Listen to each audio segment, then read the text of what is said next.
Hello, and welcome to Top Story Daily Edition. I'm JNS Editor-in-Chief Jonathan Tobin. Thanks for joining me for another discussion on the most pressing issues in the Jewish world.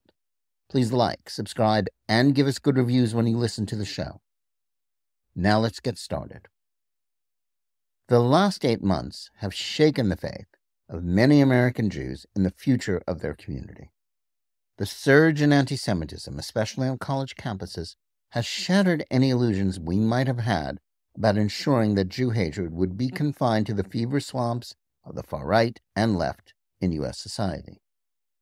But as grievous as that threat to their safety may be, and the gravity of that peril cannot be overestimated, the Jewish community should also be pondering just how secure they can be in an America whose democratic norms and the rule of law can no longer be relied upon. The prosecution and now the conviction of former President Donald Trump in a New York City courtroom on dubious charges and via a judicial process that is, at best, questionable, forces us to ask that question. To broach this topic and consider the consequences of a partisan prosecution of both a former president and the choice of the Republican Party for the 2024 election, one needn't be an admirer of Trump or even be planning to vote for him in November. Trump is a singular figure in American political history and has broken all sorts of precedents with his behavior and speech before, during, and after his presidency. But at this point, the same can be said of his opponents, who seem to believe that his supposedly unique awfulness not merely permits, but obligates them to break rules and precedents in their efforts to stop him from governing while he was president, to prevent his re-election, and now to thwart him from gaining a second term in 2024. Any discussion of which side is worse in this debate can be attributed to the type of whataboutism that involves justifying things that shouldn't be justified. But suffice it to say that when he took office in 2017, he rejected the idea of having his administration pursue criminal charges against his opponents, in particular, his 2016 Democratic opponent Hillary Clinton. In what for him was a relatively rare instance of rising above feuds, Trump rightly understood that following up on the irresponsible rhetoric about locking her up that was heard at his campaign rallies was the last thing the country needed, regardless of whether a partisan prosecutor could have resurrected charges about her violating the rules about the handling of classified information. But his opponents, outraged at the thought of Trump sitting in the White House, did not reciprocate.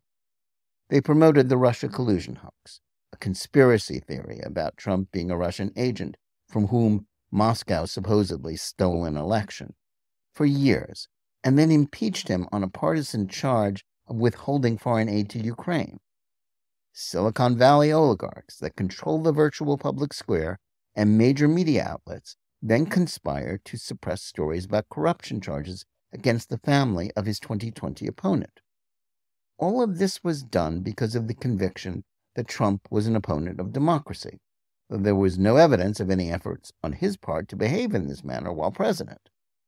While his reaction to the 2020 vote seemed, at least in part, to confirm the claims that he was not prepared to accept an election loss, while he can be blamed for the events that led to the disgraceful Capitol riot on January 6, 2021, it was no insurrection, and though he behaved recklessly and without grace, he peacefully left office that month.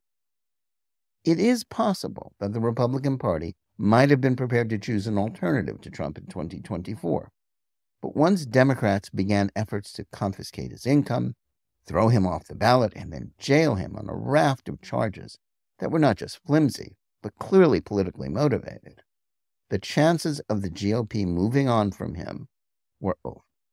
Convinced, and not without reason, that what was going on was a campaign of lawfare, akin to the sorts of bills of attainder in which the British Parliament and Crown had historically legislated against specific individuals that were specifically prohibited by the U.S. Constitution, his party rallied around him.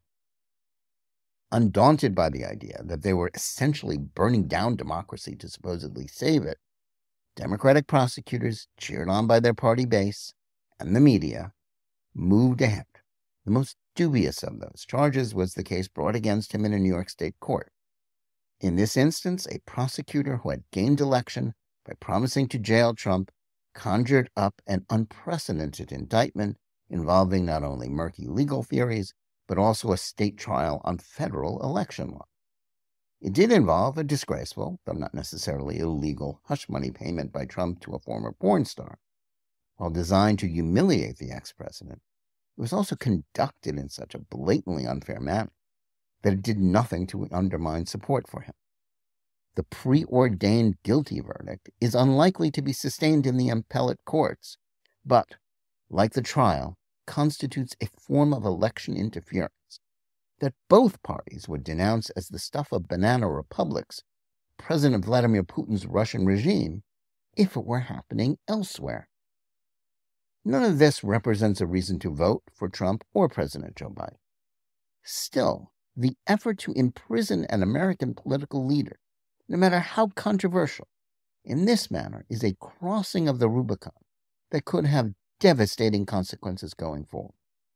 At this point, it no longer matters who did what to whom first.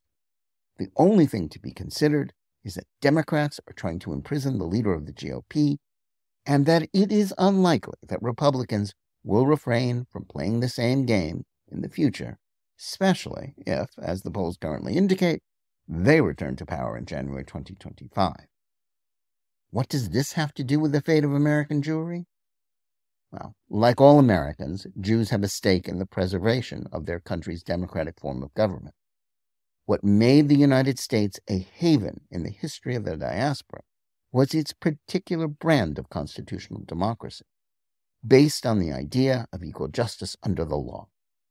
That allowed Jews to ascend to leadership positions in virtually every sector of American society, secure in the belief that there were no religious tests to constrain them, and that the rule of law protected them in a way it had never consistently done elsewhere. America wasn't a Jewish utopia, but it did provide an opportunity for freedom without requiring Jews to give up their identity, faith, or interests.